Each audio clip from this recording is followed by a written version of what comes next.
This is Donna with More Than a Review. We're going to talk about leadership today, and it's not about how to get promoted as a leader and tips on how to be a great leader. There's plenty of books out there on that. But Brian has tackled a subject that I think many of us just haven't even realized we needed out there. And it's how to endure once you become a leader. Like, a lot of times we don't want to talk about how hard that is because then we think we're failing, as a leader. So Brian's going to talk about, he has a book, Leadership Endurance, and it gives tips on what to do once you become a leader and how to endure. So Brian, I'm going to have you talk about kind of what led you to write the book, and then maybe your favorite story as to in the book and a tip to go with it. What led me to write the book, honestly, is the simple fact that I wanted to quit. And I think anybody who's watching this video, you have to be honest with you, have you ever wanted to quit? Have you ever wanted to say, this isn't worth it, this is too much? And through the process, I fell in love with Abraham Lincoln. It is 1862, he is in the White House. In an upstairs bedroom, his son Willie is dying from typhoid fever. Across the hall, his wife Mary Todd is in another bedroom, and she is screaming. She's screaming so loud that the rest of the folks in the executive mansion can actually hear her. Between that bedroom where Willie is dying and where Mary Todd is just wailing, Lincoln has to pass a picture window. And when he passes that, he looks out on the Potomac River, and there's over 10,000 Union troops. Then they're there to protect the White House. They're there to protect Washington, D.C. It's a reminder to him that people are dying because of decisions that he has made. So he goes from this bedroom where his son's dying, looks out this picture window with all these troops, and then to his wife, who is having a nervous breakdown. Then he goes downstairs looking for some rest. He just wants to get away from all of this. And in 1862, anybody could walk into the White House. Now, no, you can't do that today, okay? Let's just be honest. And as he's walking down the hallway, people are lined up along the walls, and they start shouting at him, Mr. President, I need a federal job. There'd be moms there, daughters there, begging for pardons for their husbands or sons who had abandoned the army. There are people there who need land grants settled. And as he's walking the hallway, they're reaching out and they're grabbing for him, trying to get him to stop. Well, he's headed toward a room, and he walks in this room, and there is his cabinet. He walks in the room, and yet he then shuts the door, and they start yelling at him. We must send troops here. How will we pay for the war? How will we do this? So now, stop a second. Has your life ever felt like that? I was just thinking. And this room is this. You look out that window, oh, I got to do this, that, and the other. Or I walk in here, there's this, down there, there's this. So, and this is what amazed me. What stopped Lincoln wasn't all of this. It was an assassin's bullet. Yeah. Oh, wow. And he endured through that. Yeah. And he kept going. Now, how did he endure? By the book.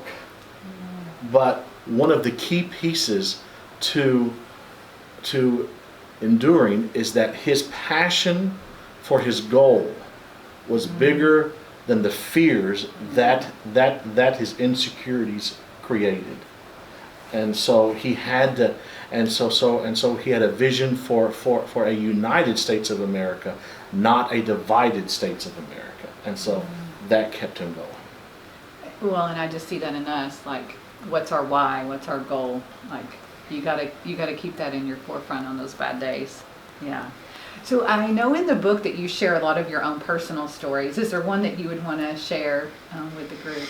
Personal stories. Oh. From no. like your leadership, because I don't think I mentioned that you're the executive vice president of Positive Alternative Radio. You run all 5 of their networks. Brands, yeah. Little bit of responsibility. Little bit. from a personal story perspective. Before I came on with PAR, Eddie Baker, who is my boss, he founded PAR, him and his parents. He also has commercial radio stations. So he actually brought me in to run these. And so I ran those for like 3 years. We lost our shirt. And I went to him and I said, you need to fire me. You should fire me. And he says, no. I said, I've cost you all this money. He says, no, I've paid for an education. Oh, wow. He said, you know what's wrong. He says, you know what you messed up. He said, you are staying here because I know you won't do it again. Wow. That was a powerful moment for me. And so from that, I became executive vice president of PAR. And we've done very well because I don't go back and repeat all those mistakes. So. Yeah.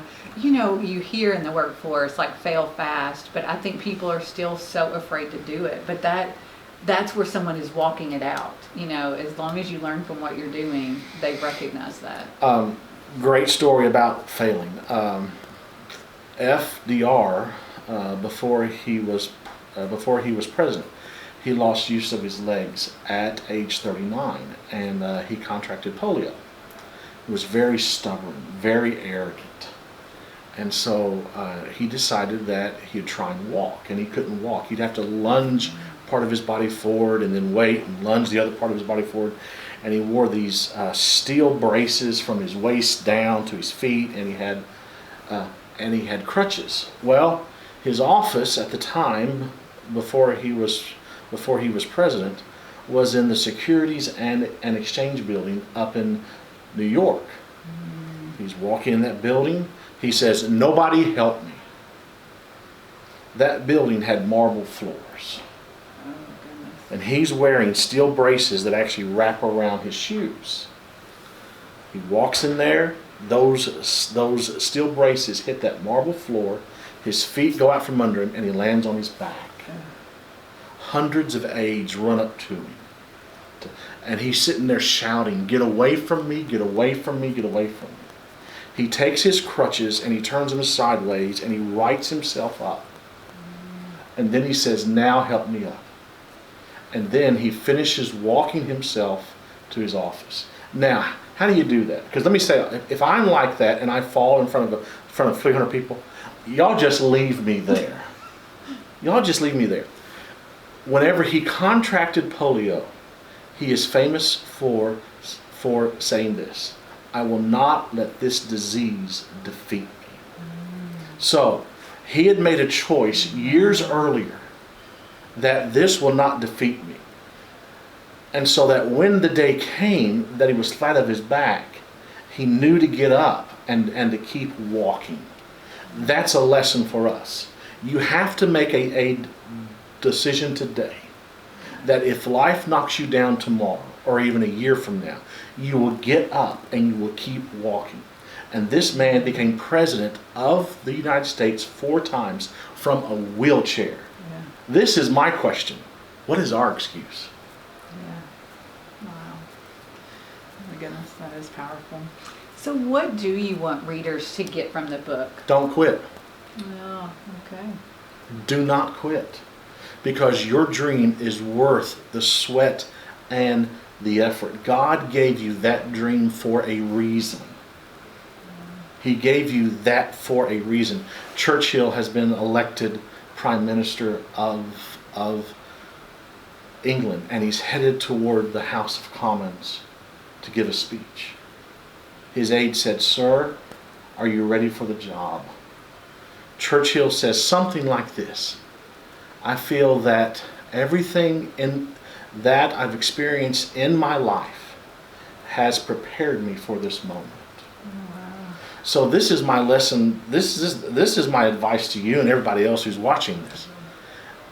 The stuff that you go through, it isn't meant to kill you. It's meant to equip you. God has put that in your life for a reason. Learn from it. Yeah. Get up, keep walking, help others. And don't quit. Don't quit. Don't quit. I can't end on a better note than that. Again, let's show the book. It's Leadership Endurance with Brian Sanders. We'll have links to his page and on how you can purchase the book.